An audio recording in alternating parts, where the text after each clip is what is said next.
Hi, everybody. Good afternoon. My name is Rebecca Yee, and I am a clinical microbiologist. And today I'm here to give a talk entitled What's Lurking in Your Sink Faucet? But before I get to the meat of the talk, I want to do a quick survey, and I'll do it with the show of hands. But let me first explain to you. So, of the three pictures here, which one of these most likely resembles the sink that you have at home? So, A shows all your items really close to the sink bowl. B, you have your items, but it's kind of further off to the side. You have some space around the bowl. Or C, you have a pretty cleared up area around your sink. So with a show of hands, how many has a sink that looks like A? Okay, a majority of us, and I am part of this group as well. What about B? Okay, the other half, and what about C? Oh, wow, we do have like a fourth. Okay, I'm impressed. All right. Okay, next survey question. So when you do clean your sink, how do you clean your sink? So let me just walk through the choices first. The first one is you're wiping down the sink and the counter. And that's it. B, you're wiping down the sink, the counter, and visible parts of the faucet. Or C, you're wiping down the sink, counter, and visible parts of the faucet, and then also pouring down bleach or disinfectants down the drain and let it sit there for a bit. Or D, you're wiping down the sink and counter, and then you're dismantling the faucet and drain, and then you're scrubbing and cleaning. All right. So I hear some chuckles. So show of hands, who's just doing A? Okay, so just two hands, so minimal. What about B? Okay, so I would say this is getting close to half. And then what about C? The other half, as I suspect. And who is dismantling their faucet and cleaning it up? Zero. Great. Okay. So why are we talking about this? Well, the main focus is biofilms. So what are biofilms? So biofilms is a structured community of microorganisms, and they typically are encapsulated in the matrix that they form. Usually, these are planktonic, free-floating organisms. They come together, and then due to weak hydrophobic interactions or van der Waals forces, they come together and they adhere. But then sometimes these organisms then release things such as the exopolymeric substances, lipids, adhesins, DNA, proteins, etc., and then it causes the microorganisms to form tightly more together. And then they form a three-dimensional architecture, and then inside this biofilm, there are varying things that happen inside. For example, the microorganisms can communicate with each other through quorum sensing, or they can exchange genetic material. All right, where are they formed? Honestly, anywhere where there is a flat surface and a moist environment for microorganisms to grow. However, biofilms are heavily indicated or implicated in infections that are associated with, for example, prosthetic devices or implants.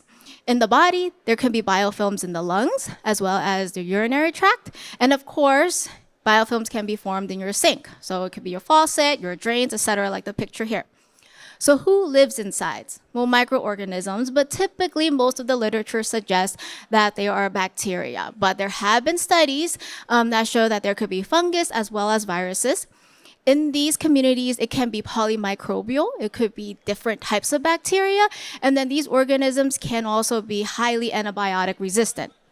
And when should we worry? So we should typically be very worried if this is happening in a hospital setting or you're around people who are immunocompromised. So for example, in a hospital setting where it's like in the ICU room, in the surgical wards, or even treating patients that have, for example, an organ transplant because they are immunocompromised. All right, so who are our lurkers? So this is a study that was published in 2020, and these authors actually did a meta-analysis where they looked over 50 plus articles that showed the different types of organisms that are associated with sink-associated infections in a hospital setting.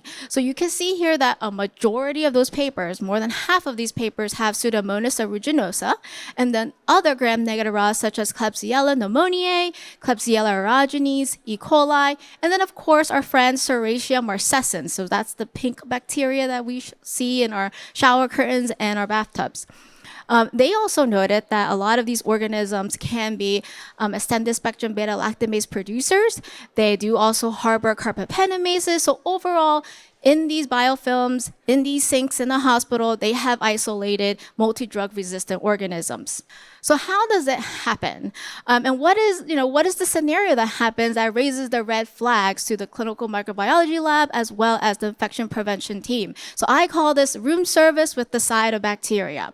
So how this happens is you have a very sick patient, for example, in the ICU. Patient 1, let's say, was admitted in January, and then subsequent cultures, not the initial one, but the later ones, grow out a carbapenemase producing carbapenem-resistant Pseudomonas aeruginosa. Okay, so it's not that big of a deal just yet. But the fact that this organism was isolated in the later cultures kind of suggests that this patient picked it up in a hospital setting. But all right, let's just, hold on. However, another patient comes along, let's say patient 2, that was admitted in April, now is in the same room as the first patient. Her subsequent cultures also grow out the same organism. Now that becomes a red flag. That is when infection prevention will then get involved and then see, okay, what are some of the common things between these two patients? So obviously the ICU room, but not just the room itself. You need to start thinking about everything from the bathroom to the toilets to the showers to medical devices that are in the room that these two patients can come in contact with. For example, in this cartoon here, like the mechanical ventilation that both of these patients have been on. Another thing you want to keep track of is, were there common primary care teams that actually saw this patient? Because there could be poor hygiene, hand hygiene specifically, that cause us to spread the organisms from different patients. But most of the time, the culprit is the sink. So this is another study where the authors use fluorescent dye to show how big this water splash is. So as expected, yes, the water splashes all over the bowl of the sink. But if you look at the surrounding black pads, you can see that the black fluorescence actually gets to the edge of those pads as well. So this is to show you that the water splashing has a pretty big radius. Well, then this is how the hospital horror story happens. So first you have a contaminated drain, which then now has contaminated water when it splashes, and then it could get onto nearby medical supplies or PPE. So then, for example, when the healthcare professional puts on what they think, a sterile pair of gloves, gown, mask, and then touches the patient, you're actually spreading the organism. And then another way is if this contaminated sink is very close by to the patient care activity, therefore you're directly infecting the patient. And the worst of all is when the patient, him or herself, uses this sink and then washes the hands and then, puts it in their mouth, etc. So then how can we fix this, or what can we do? We can recommend additional sink cleaning. So this will decrease the amount of biofilms that are found in our sinks. We can repair or replace part of the sink, so you're getting the root of the problem away. You can install heater vibrator traps. So in this case, you're disrupting the biofilm. Therefore, you're not getting as much contamination. Sometimes you can actually remove the sink or relocate the sink. So essentially, you're trying to prevent the transmission from happening by moving this contaminated sink or potentially contaminated sink away from patient care activity. Or sometimes when things do get really bad, we will close down a unit. So this is when we're trying to stop the transmission from happening when it already is happening, so that this buys the hospital time to figure out what to really do about that sink or that unit. We can also lower the water pressure, redirect the tap from the drain. So essentially, you just want to reduce how big the water splashes. And last but not least, we always try to recommend people to have a 3 feet radius around the sink. Therefore, even if there is splashing, it doesn't get onto, for example, sterile supplies.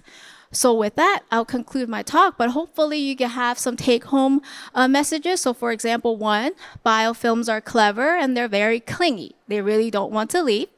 The second one is, when you go wash your hands today and you're using the sink, know that you're not alone. There might be something there. And then third, maybe when you get home today, you may consider how you want to rearrange the items in front of your sink. But with that, thank you all for coming.